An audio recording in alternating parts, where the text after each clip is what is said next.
देख रहे हैं 4 PM और मैं हूं आपके साथ सिमरन। शुरुआत करते हैं इस वक्त की बड़ी खबरों के साथ। कन्नौज में चोरी के आरोपी को पकड़ने पहुंची कानपुर पुलिस टीम पे ग्रामीणों ने हमला कर दिया। इस दौरान पुलिस और ग्रामीणों के बीच में जम के झड़प हुई, जिसमें दरोगा समेत 3 सिपाही घायल हो गए। घटना के बाद इलाके में तनाव का माहौल बन गया है। मामला गुरसहायगंज क्षेत्र के बटौरा गांव का है। जानकारी के मुताबिक कमिश्नरेट कानपुर के पनकी थाने की पुलिस फरार आरोपी विष्णु द्विवेदी की तलाश में गाँव पहुंची थी। बताया जा रहा है कि पुलिस टीम सादी वर्दी में गाँव पहुंची थी। ग्रामीणों का आरोप है कि पुलिस बिना जानकारी दिए युवक को पकड़ के ले जाने का प्रयास कर रही थी। इसी बात को लेकर गांव वालों ने विरोध शुरू कर दिया और देखते ही देखते मामला बढ़ गया।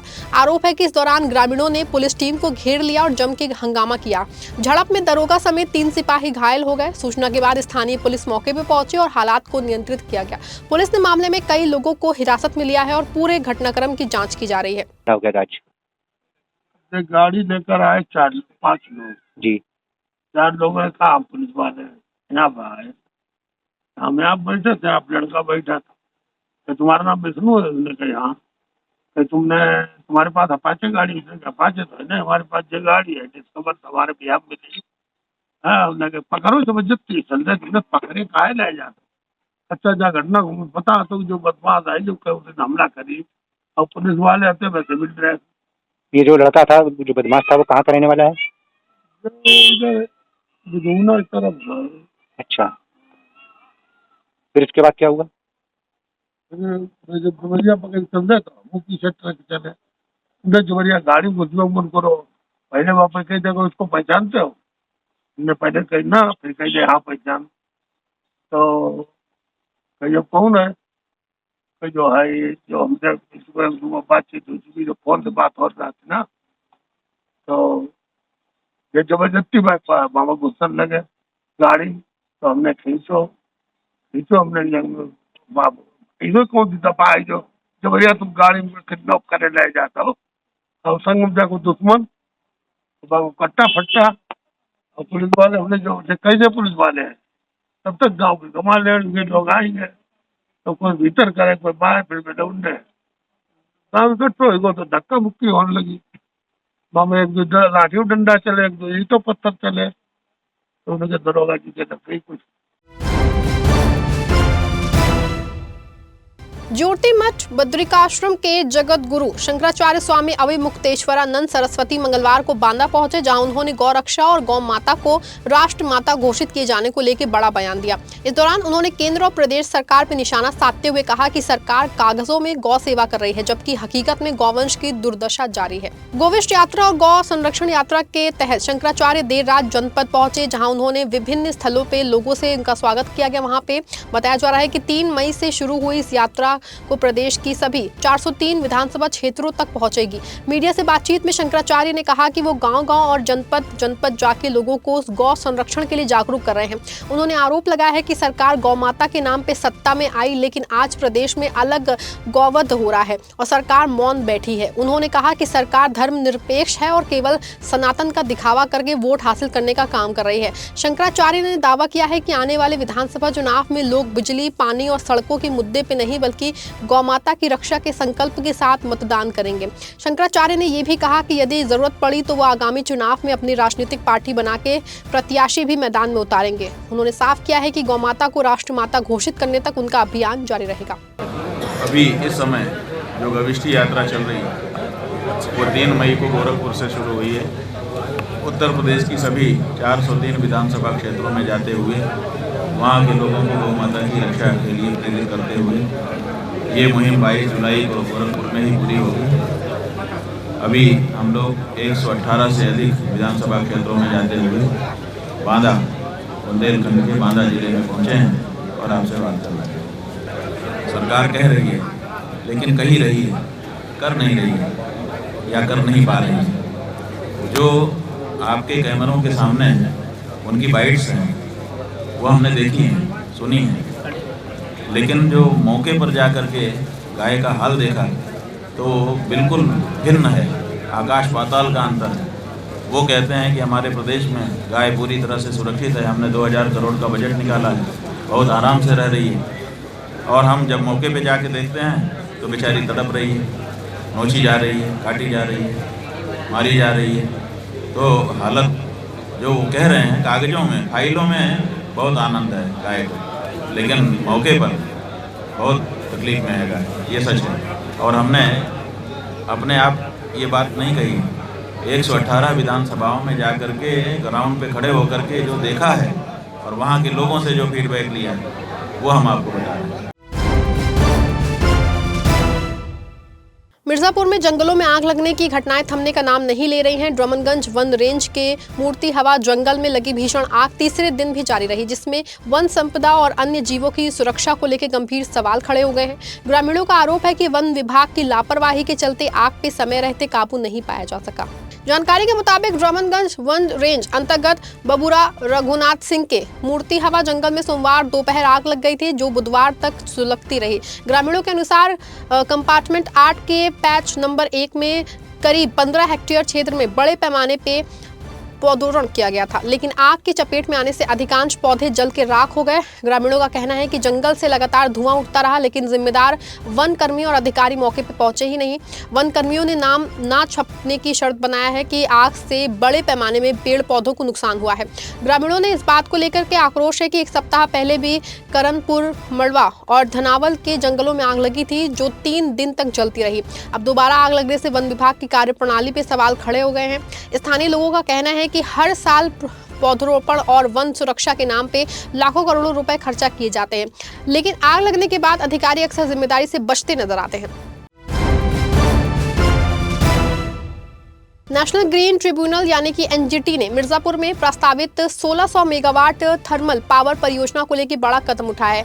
एनजीटी ने परियोजना को दी गई पर्यावरण मंजूरी पर सवाल उठाते हुए अडानी पावर, केंद्र सरकार और उत्तर प्रदेश सरकार के कई विभागों को नोटिस जारी किया है। इस फैसले के बाद परियोजना का विरोध कर रहे ग्रामीणों और पर्यावरण कार्यकर्ताओं में उम्मीद जगी है। जानकारी के मुताबिक मिर्जापुर जिले के मटिहान वन क्षेत्र में प्रस्तावित 1600 मेगावाट कोयला आधारित ताप विद्युत परियोजना को लेकर लंबे समय से विवाद चल रहा है। ग्रामीणों और पर्यावरण कार्यकर्ताओं का आरोप है कि परियोजना में पर्यावरणीय नियमों की अनदेखी की जा रही है और इससे जल, जंगल, जमीन और वन्य जीवों पर गंभीर असर पड़ेगा। एनजीटी ने जिन नियमों में नोटिस जारी किया है उसमें 23 सितंबर 2025 को पर्यावरण, वन एवं जलवायु परिवर्तन मंत्रालय द्वारा दी गई पर्यावरण मंजूरी को चुनौती देने वाली याचिका भी शामिल है। इसके अलावा परियोजना से जुड़ी निर्माण गतिविधियों और कथित नियम उल्लंघन से जुड़े मामलों की भी सुनवाई होगी। पर्यावरण संरक्षण से जुड़े कार्यकर्ताओं का कहना है कि ये फैसला उन ग्रामीणों के लिए बड़ी राहत है जो लंबे समय से परियोजना का विरोध कर रहे हैं। अदालत से जुड़े लोगों ने आरोप लगाया है कि भारी निवेश और विकास के नाम पे पर्यावरणीय संतुलन और ग्रामीणों के अधिकारों को नजरअंदाज किया जा रहा है। परियोजना को लेकर दायर स्थगन याचिका पे भी एनजीटी ने सभी पक्षों से 4 सप्ताह के भीतर जवाब मांगा है। अब इस मामले की अगली सुनवाई पे नजर सबकी टिकी हुई है। कानपुर के घंटाघर रेलवे स्टेशन पे उस समय हड़कंप मच गया जब जीआरपी थाने के सामने ही एक यात्री और पार्सल कर्मी के बीच जम के मारपीट हो गई। दोनों के बीच में हुई झड़प का वीडियो अब सोशल मीडिया पे काफी वायरल हो रहा है। जानकारी के मुताबिक प्लेटफॉर्म नंबर 1 पे किसी बात को लेकर यात्री और पार्सल कर्मी के बीच कहासुनी शुरू हो गई। देखते ही देखते विवाद इतना बढ़ गया कि दोनों के बीच में हाथापाई होने लगी। वायरल वीडियो में गुस्साए यात्री पार्सल कर्मी के बाल पकड़ के गाली गलौज करते दिखाई दे रहे हैं। इस दौरान मौके पे मौजूद लोग तमाशबीन बने रहे, जबकि जीआरपी कर्मी नदारद दिखाई दिए। बाद में वहां मौजूद एक अन्य यात्री ने बीच बचाव करके दोनों को अलग कराया, तब जाके मामला शांत हुआ। घटना का वीडियो सामने आने के बाद रेलवे स्टेशन की सुरक्षा व्यवस्था पे सवाल खड़े हो रहे हैं। कानपुर देहात के रनिया नगर पंचायत में सफाई कर्मियों का गुस्सा अब खुल के सामने आ गया है। करीब 1.5 साल से पीएफ जमा ना होने और वेतन बढ़ाने की मांग को लेकर सफाई कर्मियों ने तीसरे दिन भी धरना प्रदर्शन जारी रखा। कर्मचारियों ने नगर पंचायत प्रशासन पर गंभीर आरोप लगाए हैं। रनिया नगर पंचायत में सफाई व्यवस्था संभालने वाले कर्मचारी अब खुद इंसाफ की मांग को लेकर के सड़क पर उतर आए हैं। कर्मचारियों का आरोप है कि पिछले 1.5 साल से उनका पीएफ जमा नहीं किया गया है, जबकि लगातार काम लेने के बावजूद वेतन में कोई बढ़ोतरी नहीं की गई है।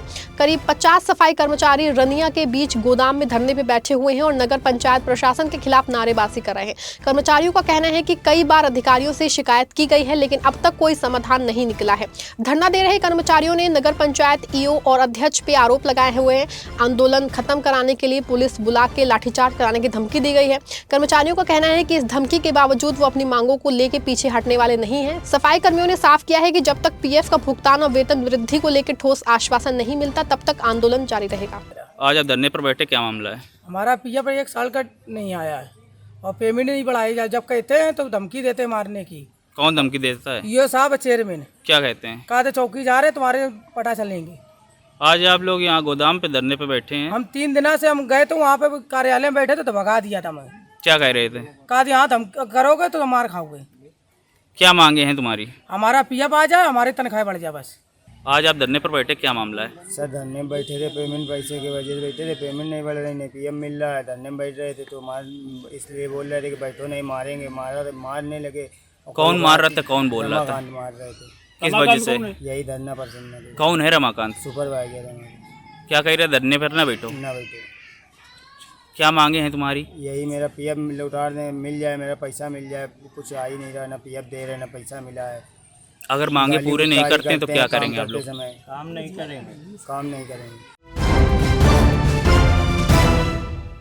सीतापुर में पुलिस की कार्यशैली से नाराज एक युवक बुधवार को बीएसएनएल टावर पे चढ़ गया। युवक का आरोप है कि 14 दिन पहले ही दी गई शिकायत पे अब तक कोई कार्रवाई नहीं हुई है। टावर पे चढ़े युवक ने इंस्टाग्राम पे वीडियो भी वायरल कर दिया, जिसके बाद इलाके में हड़कंप मचा है। मामला थानगांव थाना क्षेत्र का है। जानकारी के मुताबिक सदरपुर थाना क्षेत्र के अंगेठुआ निवासी कासिम के पिता मोहम्मद उमर और थान गांव निवासी गयासुद्दीन के बीच कई वर्षों से पैसों का लेन देन चल रहा था। कासिम का आरोप है कि गयासुद्दीन के पास उनके 10,000 रुपए बकाया थे।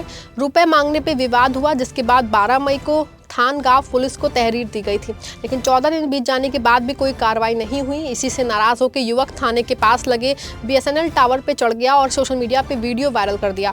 युवक के टावर पे चढ़ने की सूचना मिलते ही पुलिस मौके पे पहुंची और काफी मशक्कत के बाद नीचे उतार दिया उसको। पुलिस ने दोनों पक्षों को मौके पे बुला के बातचीत कराई। पुलिस का कहना है कि पहले भी ग्राम प्रधान और ग्रामीणों की मौजूदगी में समझौता कराया गया था। फिलहाल पूरे मामले में बातचीत के जरिए समाधान निकालने का प्रयास किया जा रहा है। मिर्जापुर के विंध्याचल थाना क्षेत्र में सड़क हादसे में मां बेटे समेत 3 लोग घायल हो गए हैं। हादसा अकोढ़ी गांव के पास हुआ है, जहां एक कार की चपेट में आने से बाइक सवार परिवार के लोग घायल हो गए हैं। जानकारी के मुताबिक प्रयागराज जनपद के उर्वा ब्लॉक अंतर्गत शिवपुर गांव निवासी एक ही परिवार के 4 लोग बाइक से मिर्जापुर जा रहे थे। बताया जा रहा है कि राजदेवी अपने बेटे अमित के साथ बेटी के घर किसी पारिवारिक कार्यक्रम में शामिल होने जा रही थी। इसी दौरान विंध्याचल थाना क्षेत्र के अकोढ़ी गांव के पास उनकी बाइक कार की चपेट में आ गई। हादसे में अमित, राजदेवी, विनय और एक 5 वर्षीय बच्चा घायल हो गया है। घटना के बाद मौके पर अफरा तफरी मच गई। स्थानीय लोगों की मदद से सभी घायलों को उपचार के लिए स्वास्थ्य केंद्र पहुंचाया गया। चिकित्सकों ने 2 घायलों की हालत गंभीर देखते हुए मंडलीय अस्पताल रेफर कर दिया है। पुलिस मामले की जांच में जुटी है। कानपुर में सपा के पूर्व विधायक इरफान सोलंकी एक बार फिर से विवादों में घिर गए हैं। चमनगंज थाने में उनके और उनके अज्ञात साथियों के खिलाफ मारपीट, गाली गलौच और जान से मारने की धमकी देने के आरोप में मुकदमा दर्ज किया गया है। वहीं दूसरे पक्ष की ओर से भी एफआईआर दर्ज कराई गई है। घटना के बाद इलाके में चर्चाओं का दौर तेज हो गया है। मामला चमनगंज थाना क्षेत्र स्थित हलीम ग्राउंड इलाके का है। एफआईआर के मुताबिक वफा अब्बास नाम के युवक ने आरोप लगाया है कि वो हलीम ग्राउंड में कई वर्षों से मंडी लगाता है। इसी दौरान रास्ते में हटने को लेकर के कहासुनी हुई, तभी पूर्व विधायक इरफान सोलंकी अपने साथियों के साथ मौके पे पहुंचे। आरोप है कि विधायक और उनके साथियों ने गाली गलौच करते हुए मारपीट की और जान से मारने की धमकी दी। पुलिस ने इस मामले में बीएनएस की विभिन्न धाराओं में मुकदमा दर्ज करके जांच शुरू कर दी है। दूसरे पक्ष से दर्ज एफआईआर में पुलिसकर्मी अजीम अहमद ने आरोप लगाया है कि वो विधायक नसीम सोलंकी की सुरक्षा ड्यूटी में तैनात थे। आरोप है कि हलीम इंटर कॉलेज गेट के अंदर वफा अब्बास, फहद, इमरान और 15 से 20 अज्ञात लोगों ने उनके साथ मारपीट की, वर्दी फाड़ दी और जान से मारने की धमकी दी। इस मामले में पुलिस ने मुकदमा दर्ज करके जांच शुरू कर दी है। कल देर रात्रि में चमनगंज थाना क्षेत्र में एक ही समुदाय के 2 पक्षों में झगड़ा हुआ था, जिसकी सूचना पर दोनों पक्षों की तरफ से अभियोग पंजीकृत किया गया है। विस्तृत विवेचना की जा रही है। विवेचना में जो भी तथ्य प्रकाश में आएंगे उनके आधार पर अग्रिम कार्यवाही की जाएगी।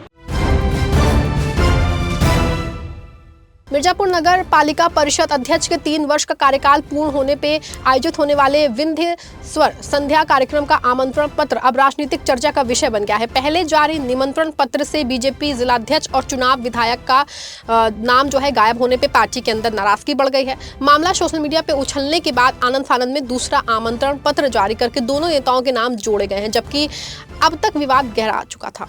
नगर पालिका परिषद ने मिर्जापुर अध्यक्ष के 3 वर्ष पूरे होने पे स्वर्णिम 3 वर्ष कार्यक्रम के तहत 27 मई 2026 को फरहान घाट पे विंध्येश्वर संध्या का आयोजन किया जा रहा है। कार्यक्रम में पूर्व deputy CM doctor Dinesh Sharma को मुख्य अतिथि बनाया गया है। आयोजकों ने सांसद, एमएलसी, विधायकों और जिला पंचायत अध्यक्ष समेत कई जनप्रतिनिधियों को आमंत्रित किया था, लेकिन पहले जारी आमंत्रण पत्र में चुनाव विधायक अनुराग सिंह और बीजेपी जिलाध्यक्ष लाल बहादुर सरोज नाम का जो उनका नाम गायब था। नाम गायब होने की जानकारी सामने आते ही बीजेपी खेमे में नाराजगी बढ़ गई है और सोशल मीडिया पे सवाल उठने लगे हैं। विवाद बढ़ता देख के आयोजकों ने आनंद फानंद में दूसरा आमंत्रण पत्र जारी करके दोनों नेताओं के नाम शामिल किए हैं, लेकिन अब तक मामला चर्चा का तब तक विषय बन चुका था। सूत्रों के मुताबिक बीजेपी जिलाध्यक्ष ने भी इस पूरे प्रकरण पर नाराजगी जताई है, जिसके बाद नगर पालिका अध्यक्ष को सफाई देनी पड़ गई। पार्टी के अंदर इसको लेकर गुटबाजी और आपसी खींचतान की चर्चा तेज हो गई है। पार्टी के कुछ पदाधिकारियों का कहना है कि संगठन से जुड़े पुराने कार्यकर्ताओं की लगातार अनदेखी की जा रही है, जिससे नाराजगी बढ़ गई है।